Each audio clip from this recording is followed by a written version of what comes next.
It's a pleasure to introduce our next group, who I think you're in for a real treat here, with Dr. Rigel chairing a panel with Dr. Dinehart and Dr. Hai, all three phenomenal speakers, and a great session I think you're about to hear on some skin cancer pearls, about things we don't always talk about, which I think is one of the highlights of this meeting. And for those live streaming and tuning in from home, I think they're really in for a treat. So, Dr. Rigel? There were over 350 people viewing. We're over 350 now. Darrell just gave me an update about 10 minutes ago. It was 250. We're up to 350 of our colleagues watching while we're here, which is, I think, amazing for a first time to do this. This is great.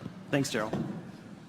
Well, thank you. This is our final panel, and we're going to talk today about new approaches and do they make a difference in terms of managing skin cancer. And of course, I'm joined by my two colleagues, good friends, Whitney Hai from Colorado and Scott Dinehart from Arkansas, both hotbeds of skin cancer, certainly with UV levels and things of that sort. So let's begin. Here's my disclosures for this. And people know about the middle child syndrome, right? How many people are middle children here in the audience? A lot of them. Well, you know what it is, right? It's the older one is the first one and was the best one, and the youngest is the cutest, right? And you're kind of left out in the middle. We have three children, and my son in the middle always feels that way. Skin cancer is the same thing. You got three kinds of skin cancer. We've got melanoma, that's certainly the most dangerous. It probably gets the most respect. And if you divide non-melanoma skin cancers, about, let's say there are 3 million or so this year, about a fifth of them are squamous cell carcinoma. So it's kind of the middle in terms of the number of cases that we see. And in terms of squamous cell carcinoma, often it doesn't get the respect of the other cancers because, frankly, we're focused on the first and the last, in a sense, to do that. So today we're going to focus primarily on squamous cell carcinoma because I think it does get left out. It doesn't get the respect that it ought to get. And here's some reasons why. You can see the rates of squamous cell carcinoma are going up dramatically, particularly in the southern states. So it's even more of a latitude gradient than you see with melanoma, both the blue line for men and the red line for women that you see there. And it's really hard to determine the actual number of cases of squamous cell because they're not reported in many cases. And this was a paper that came out in the JAD. And what you see is that they estimated the number of cutaneous squamous cells in Caucasians in the U.S. somewhere between 186,000 and 420,000 cases a year. But more importantly, if you look at the nodal mets and deaths, this is really a serious public health problem that people don't think about. In fact, in the southern U.S., deaths from cutaneous squamous cell may be as common as deaths from other cancers, including melanoma. So it is a really serious public health problem you don't often think about in those terms. The Academy just put out guidelines for non-melanoma skin cancer, including cutaneous squamous cell. And I encourage you to look at this at JAD because some of the things really have changed because the field is progressing quite rapidly. So what we're going to do is focus on squamous cell today. And we're going to have Whitney Hai talk about new pathology approaches. Scott Dinehart is going to be talking about challenges in the management of advanced squamous cell.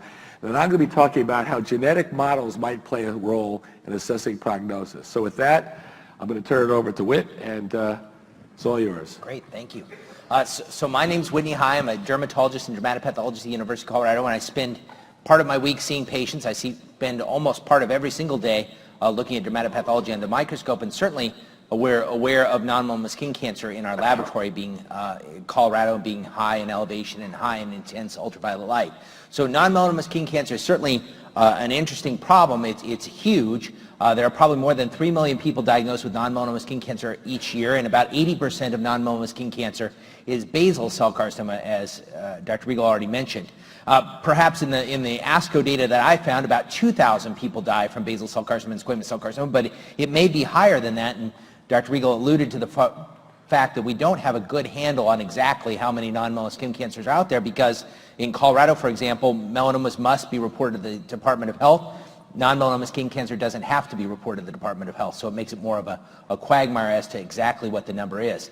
Certainly squamous cell carcinoma is more deadly than basal cell carcinoma, and there may be about 700,000 cases per annum according to some sources, and maybe about 5% of those become metastatic, and that's based on various papers. Dr. Rigel already cited the most recent one, and may compose a very high number of cases that we see at tertiary care facilities like the University of Colorado, where we take care of people that have already been to another facility already. Certainly some of the data, good data, comes from a branch paper where they looked at 615 cutaneous squamous cell carcinomas over a period of months, and then followed them for years into the future, and they found about 4% of those people developed regional metastases. And the things that alluded to the fact that there was going to be a higher risk of metastasis was increased tumor thickness. That's one thing I often report under the microscope. Localization to the ear, increased tumor diameter, and presence of immunosuppression were all risk factors for this metastatic behavior. Certainly all melanoma cancer usually has a definitive diagnosis rendered based upon histopathologic analysis. Well-differentiated squamous cell carcinoma is much, much more common than moderately differentiated squamous cell carcinoma or poorly differentiated squamous cell carcinoma. In fact, at our laboratory where we have a lot of dermatologists, dermatopathologists, we usually reserve poorly differentiated squamous cell carcinoma for something that we needed stains to even recognize that it was squamous cell carcinoma in the first place, and certainly that's a very small minority of cases. Rarely we do employ stains, but sometimes P53 and P16 are stains that we do employ. Here was a person who had, quote, psoriasis on their palm for about 9 years. They've been seen by a variety of dermatologists in Denver. And when we saw her, we didn't think it looked too much like psoriasis. We thought it looked like cancer. And sure enough, under the microscope, it looked like bonoid papulosis with that disorganized epithelium and the mitoses and the apoptotic cells. And she had pretty much a huge variant of squamous cell carcinoma in situ on her hand that was HPV related, and certainly P16 is something that your pathology colleagues use for cervical cancer, and P16 does work in HPV related squamous cell carcinoma as well. You can see in the top panel there, you can see that P16 aberrantly marks the entirety of the epithelium right there where the squamous cell carcinoma in situ of HPV variant is present. This was another case that we recently saw from Idaho. The patient was an older gentleman who had metastatic disease. Lo and behold, he had metastatic disease in his inguinal nodes and in other places in his body, and nobody could figure out where this metastatic squamous cell carcinoma came from.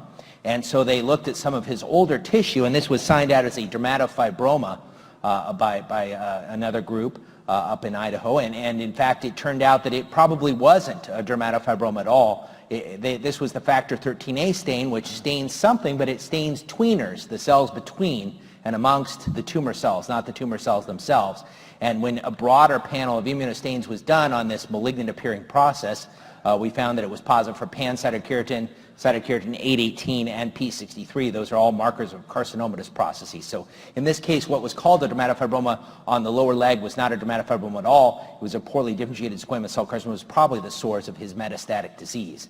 So it's very, very important to realize that a small number of squamous cells are so difficult to recognize that they probably do require immunostains, and when they do require immunostains, it's probably good to do a broad panel of stains to make sure you know what you're talking about. This is perineural invasion. I like this picture because it's the same plane of section, the same tumor, and you can see the nerve is stained brown and the squamous cell carcinoma is stained red, and you can see how the squamous cell carcinoma envelops and tracks down the nerve sheath, and that's perineural invasion. And certainly there are kind of mixed messages about what perineural invasion means.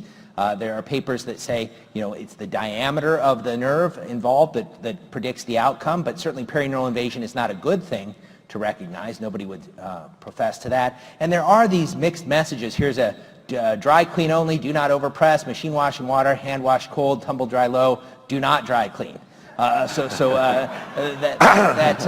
That's how I feel sometimes in dermatology. I feel like I get mixed messages on things. And sure enough, if you look at the CAP guidelines, the Pathology Society, they give you this big long list of things that you're supposed to articulate for every single squamous cell carcinoma, and then a couple years ago they repealed it. Yet we're also realizing, as Dr. Rigel pointed out, that squamous cell carcinoma is a very deadly thing on occasion. So there do seem to be mixed messages on what to do in some of these situations. And certainly you can compare squamous cell carcinoma and melanoma. Melanoma is a much smaller number of total diagnoses, but a deadlier tumor. And so people always think, well, we have these melanoma technologies. We have comparative genomic hybridization, we have FISH, we have gene expression profiling, the Myriad test, the Castle test, or some of those that focus on gene expression profiling. There's even tests that use tape stripping. And could any of these technologies be used to predict which squamous cell carcinomas are more serious, or is something a squamous cell carcinoma at all? The answer is, of course, they could. It was only marketing and population analysis that suggested they should be used in melanoma first. If you had the right profile and you had the right technology, all these techniques would work for squamous cell carcinoma as well. What you'd be looking to do is identify those fatal cases of squamous cell carcinoma, whatever that number happens to be, 2,000, 3,000, 8,000, whatever it happens to be, and could you more accurately or efficiently, other than clinical pathologic correlation, which is what we use now, could you predict which ones are more likely to be deadly, and could the savings in screening those squamous cell carcinomas actually lower the overall burden of healthcare, or would it only add to the cost of healthcare? And I think that's the things that predict how successful a test like that would be. That's all I had. We're right on time. Those are my kids fishing in Colorado there. Thank you.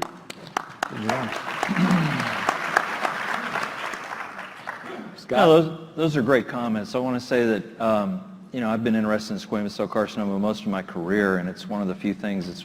It's a very humbling tumor. We deal with one end of the spectrum, but I think Darrell asked me, he said, how are we going to make a difference for our patients who have advanced squamous cell carcinoma?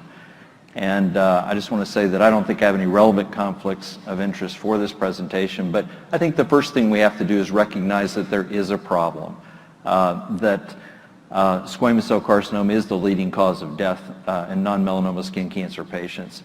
We know it's the 4th leading cause of death in renal transplant patients.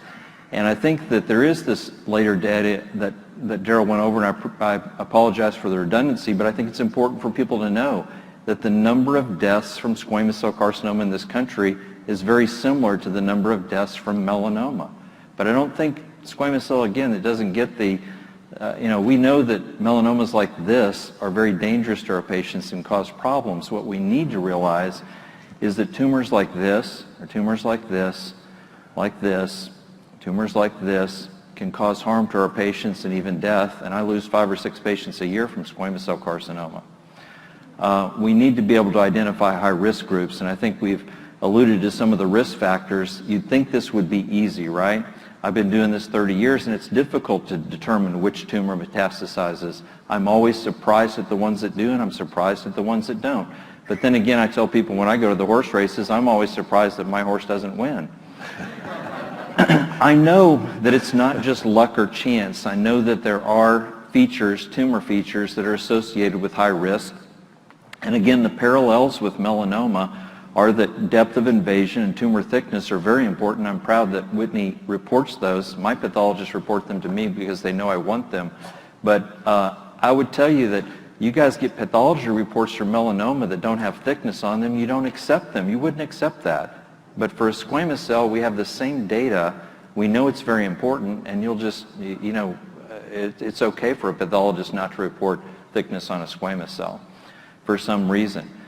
Tumor factors are important, but we also have that wild card in the host factors. We have a lot of immunocompromised patients who have problems with metastatic squamous cell and advanced squamous cell. Our challenge, at least in my practice, is which of these patients need additional workup besides just surgery and radiation. And patients like this, they always ask, is there a blood test? And this patient did go on to have metastases and die. What exactly do we do as a workup? The problem is that in medicine in general, we're not good at detecting subclinical nodal disease for many cancers, not just squamous cell carcinoma. We have all these imaging studies, but the realities are that a lot of these imaging studies are no better than clinical examination. I mentioned sentinel node biopsy. I think Brett the other day talked about how we're not exactly fans of sentinel node biopsy, but I mentioned it for completeness. The biggest problem is that you have to do 10 procedures or 12 procedures to get one that's positive, and if you get into this high-risk group, the 2B, the problem is most of the cancers that metastasize are not in that group. That's a small group of patients. The large group are the other 2 bars. So we're really looking at 13 procedures for one positive. I think that sentinel node biopsy is probably not the future for us, but what is the future is genomics testing. And I've listed one study here. There are 10 studies. And there are some very smart groups at Harvard and the Mayo Clinic Scottsdale that are putting a lot of time and effort into squamous cell carcinoma, particularly genomic testing. I think that the parallel with melanoma is, again, you know that we have the Castle test for melanoma where we separate them to high and low risk groups.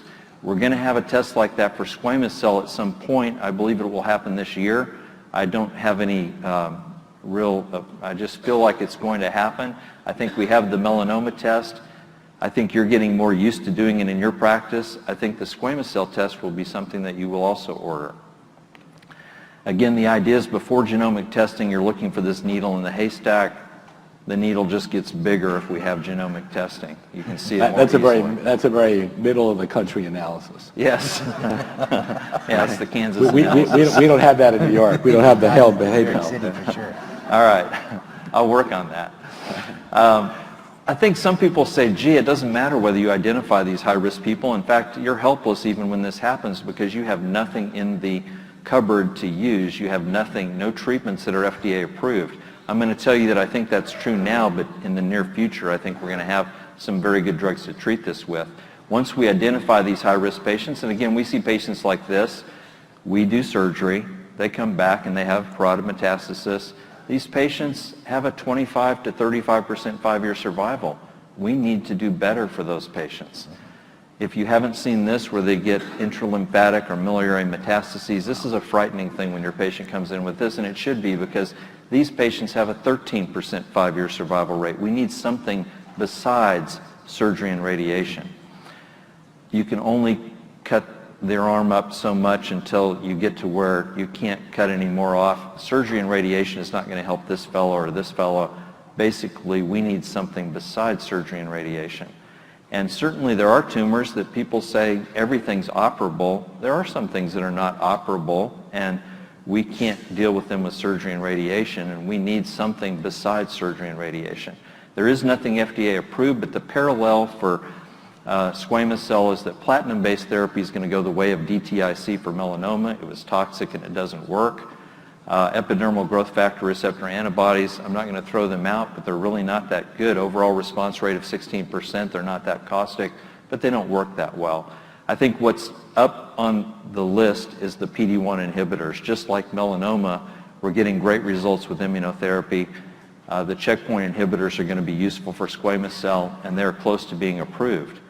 My patients ask for these by name. They come in and say, can I have the Jimmy Carter drug?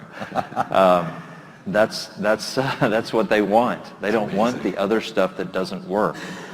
Again, Regeneron has got a drug out that is going through, it's been given breakthrough therapy by the FDA. It will probably be approved later this year, although I don't have any conflicts with this company. I just have this feeling that it will be. I'm hopeful that it will be because I'm an advocate for my patients. Overall response of 46%, disease control rate of 70%, something we badly need. Again, breakthrough therapy was designated for this drug, cemiplimab. Hopefully it'll be out later this year. Good adverse event profile, something that we need for our patients. I won't go into exactly how it works. I think you know about the PD-1 antibodies. Tumors put up stop signs that keep our immune systems from destroying them. The PD-1 antibodies basically take down those stop signs and enable our immune systems to destroy the cancer. And again, I don't have a crystal ball as to exactly where we're going, but when you ask the question, what do we need to happen to advance, to help our patients with advanced squamous cell carcinoma, it's we need more awareness of the problem. I'm not sure everyone knows how bad this can be and how many people die each year of squamous cell carcinoma. We need genomics testing so we can identify people at high risk, and then we need the checkpoint inhibitors to come out so that we can have some good treatments for these patients. So I'll stop there, and yes, thank you, Scott.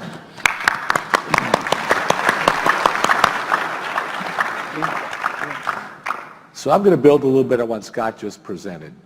And what we're doing is looking at, again, the spectrum of disease. Here's 3 cases. It might be somewhat obvious of what these 3 cases are and which one might progress, but it's not totally obvious. And as we don't know which ones will progress to metastatic disease or death. I think it's a message all 3 of us, I think, have today. And there are a number of papers out there that have come out in the last couple of years looking at models. And what's interesting is they all sort of have the same theme. Breslow thickness is important. Perineural invasion is important. Anatomic site to some extent is important.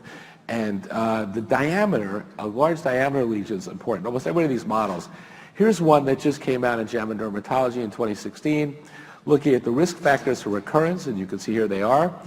They were somewhat similar, but a little different to the risk factors for metastatic disease, although thickness was in there and perineural invasion is in there. And then if you look for disease-specific death, in other words, death from squamous cell carcinoma, you see diameter, poor differentiation, perineural invasion, and anatomic site. So they are weighted slightly differently, but in fact, they're still important in there. When you look at this again, the tumor depth was associated with the highest recurrence rate, and the tumor diameter in this case was associated with the highest disease-specific death. But the bottom line is, these are not counted very well. As we alluded to, squamous cell carcinoma is just not recorded by most registries, cutaneous squamous cells. So this is another paper that Scott Fosco published in Skin last year looking at this, and you can see anatomic location in conjunction with diameter was also important. So you see that same trend, perineural invasion being important. This was a paper in the JID last year. The increased vertical tumor thickness, immunosuppression was involved in this, but again, that same theme. So you see the prognostic factors we talk about, diameter, depth. When we talk about diameter and depth, what are we really talking about? Tumor volume. Exactly. I teed him up for that. Tumor volume. That's exactly right. And when Alex Breslow first described thickness of melanoma in his original paper in 1969, and Alex was, believe it or not, was one of my professors at GW when I was an early med student, he, even in the paper, says that depth was a surrogate for volume. He had no way to measure volume with that. That's totally true. So the idea is similar to the findings in melanoma, tumor volume is probably important. We have no way to really assess that yet. Like in melanoma, we've been using clinical and histologic factors to assess prognosis. And with melanoma now, as Whit and Scott both alluded to, we're using genetics in diagnosis and prognosis in a much bigger way. So the question is, could we assess cutaneous squamous cell prognosis using genetic expression profiles? Well, we know there's a lot of genetic factors that impact on squamous cell. Again, some of these have been alluded to before. Certainly all of these have some factors that usually are atypical in some way, shape, or form in some subset of squamous cells to do that. So the question is, could a genetic expression profile of primary squamous cell carcinoma identify aggressive disease, kind of like it does in cutaneous melanoma? And the answer is yes, but as you heard earlier, there's work to do with this. So let's look at some comparisons between melanoma and squamous cell carcinoma. There's a clinically unmet need, obviously, for this, but the need in melanoma is we want to know which early cases, or cases that are stage 1 or stage 2 or appear to be early, will actually act like more advanced disease. In squamous cells, what we really want to find out is which of these cutaneous lesions will in fact recur and should receive adjuvant therapy of some sort. Can tumor biology guide the management decisions today? Well, it can to a large extent with melanoma. Last year it was estimated over 11,000 patients had Castle tests done on their melanomas. So we're not there for squamous cell, but there's a test going on. The early data on the first 200 plus subjects was very encouraging. There's now a multi-center trial going on at about 40 sites in the US trying to collect this data now for squamous cells and see if you can project that. And how could the test be used clinically? Well, certainly the test does impact on management in melanoma, and several studies, including one of ours, has shown that. So the question is, in squamous cell, would it in fact act and impact on the management if you had a test that did a high and a low prognosis? This is actually the 18 genes that have been identified in this initial study. So instead of a 31 gene expression test, it's an 18 gene expression test. And you don't have to memorize all these genes, but the point is there is a subset of genes that appear to predict prognosis of squamous cell carcinoma. What's interesting is the two classic staging systems for squamous cell carcinoma are the AJCC staging system and the Brigham Women's Health staging system. And if you look at sensitivity, in fact, the 18 gene expression profile test has a higher sensitivity with about the same negative predictive value. In other words, if it says it's negative, it's negative. That's a negative predictive value. So these are the early data, but obviously there needs to be a more rigorous validation of the data before we can extrapolate from that. But let's look at this just from a hypothetical point of view. So we have the squamous cell carcinoma, and let's say we have this gene expression profile test that dichotomizes a squamous cell into cases with good prognosis and bad prognosis, for lack of a better differentiating. Can a gene expression test impact on the management of advanced squamous cell carcinoma? So we're going to have a little fun with this, and let's assume this test has a couple of features. One is that you don't have to do any special biopsies for it. You can take the tissue from the original biopsy. It has a higher sensitivity, about a 75% sensitivity rate, and it's similar in negative predictive value as I showed you with the other staging systems. And the other thing is that it does just as well in immunocompetent patients as it does in immunosuppressed patients. So we'll make those 4 assumptions with that. And we're going to use our audience response system, so get your clickers ready out there. Okay, we'll give you a chance to get in. And we're going to actually just ask 2 demographic questions. We'll get the breakdown in, and then we're going to show you a case and see how you might react based on this test. So if you could, we'll put the first question up, and just how many years have you been in practice? These first 2 questions should not be too hard, I promise. Okay. Well, it depends. We get our age, we may be hard to count that high. Take my shoes and socks off. We have people entering on there. It's come up for you, and give everybody a chance for this one. Okay, could we see the results, please? All right, so we have a pretty good distribution of patients here, of exposure here. Okay, the second demographic question, we have the next question up. How many cutaneous squamous cell patients that you would define as high risk with the definitions we've all given you here before, or Mets or death, are seen by your practice every year?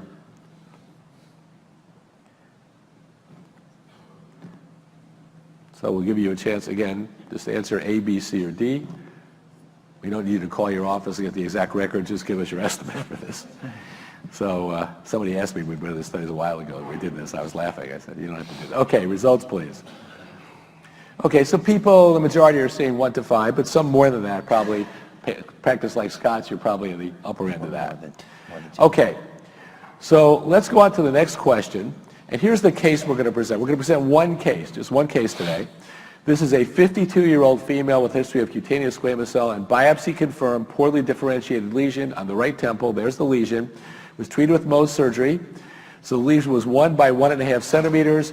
The CT showed no bone invasion, but there was perineural invasion, and there were clear margins on Mohs. So that's the case. That's the one case we're going to go through all these questions, okay?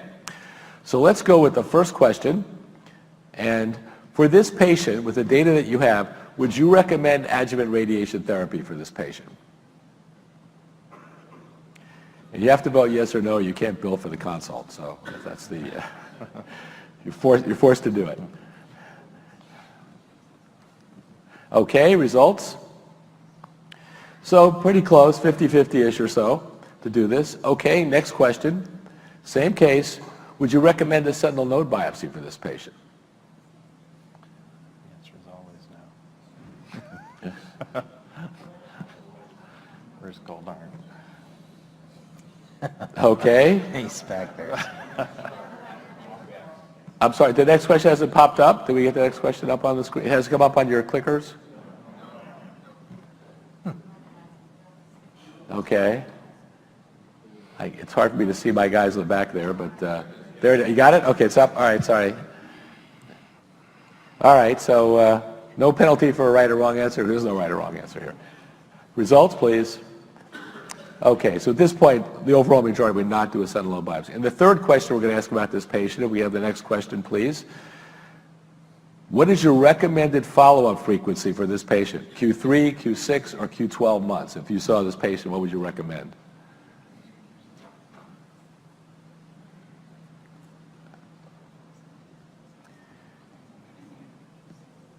It's coming up this time for you guys? Okay. Okay, the results, please. Okay, so most people about Q3 months, about 2/3 of the people. Okay, so now we're going to do a variant of this case. We have the next question.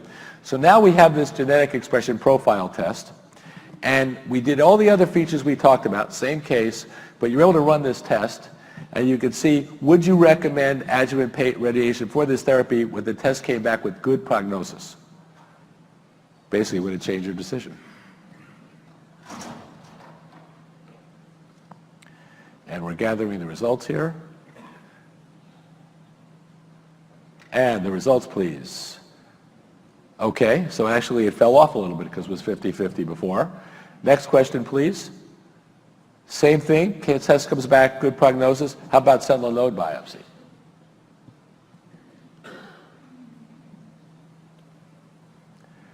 As we gather the results. Okay, results please. Okay, almost lovely. That one really dropped dramatically from that. And then the final question again, which is the variation of it, what would your follow-up interval be for this patient with that additional information?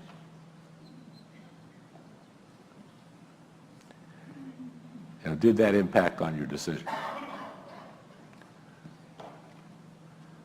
And we're just waiting. Results, please. Okay, so it did change a little bit, actually. It did migrate over. Okay, now the final variation of this vignette, the next question, same information, but this time the test came back with a poor prognosis based on this. So would you now recommend adjuvant radiation therapy for this patient?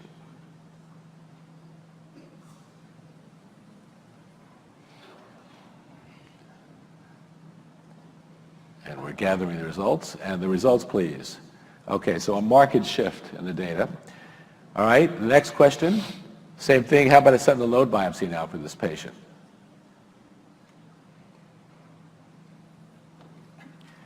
As we gather the data.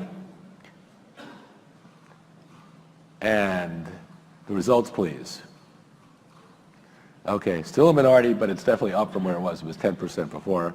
And then finally, the last question, which would be, what's your follow-up interval?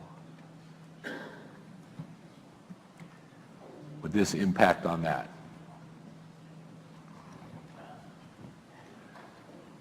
Okay, the results, please. Okay. So this one you follow them more frequently, so it did change on this. So this was just an idea to give you feel how that kind of test might impact on the way you manage these tougher patients. So I just have the slides back up. And so does this test make a difference? Well, I think this little mini experiment shows that, in fact, it would impact on management in a positive way, assuming the validity of the test is confirmed in all the things we talked about in a bigger series to do this. So what we tried to show you today a little bit about squamous cell is a couple of things. First of all, I hope, even from this little mini discussion we've had, that it's not just an innocuous cancer. I think we forget about that often in dermatology, and I think that's really critical. There are a lot of new approaches in diagnosis and management, and we've alluded to some of them, but it really is evolving, and I encourage you to read the guidelines that just came out in the JAD to look at that, because it's a really good review of some of the things that are there in managing these patients. Genetics are clearly going to play an increasing role in the future in diagnosis, prognosis, and advanced disease therapy, as much in squamous cell as we're seeing this in melanoma. I think both of these fields are very similar because genetics are key for this. And then finally, we have to make sure that squamous cell carcinoma is not the Rodney Dangerfield of cancers anymore, because it's time to give cutaneous squamous cell the respect it deserves, and hopefully with that you've learned a little bit today to respect it a little more. I know even putting this presentation together, I got more respectful out of over these years too. So we'll stop at this point and take a few questions if anybody has about squamous cell, and we'll have a little time to do that. So questions? We do have a couple of microphones coming around the audience, so feel free to just raise your hand and we can have our specialists from the AV department hand a microphone down your row.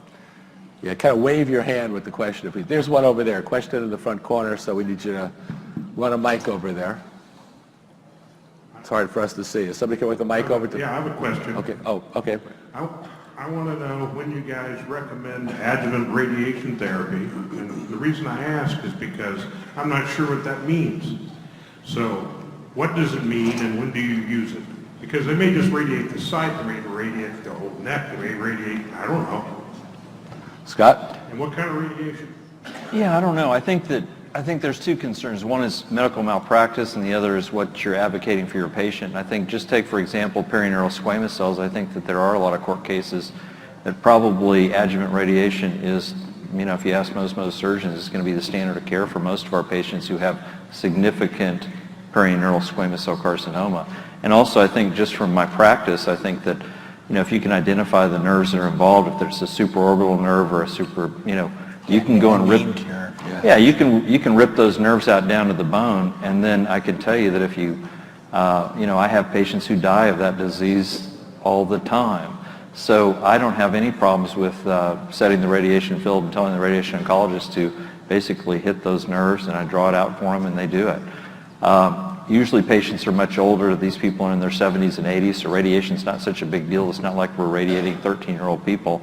And most of these tumors are significant risk. And I don't have to be reminded about how terrible squamous cell carcinoma is. My patients remind me, every week that this can be a horrible disease.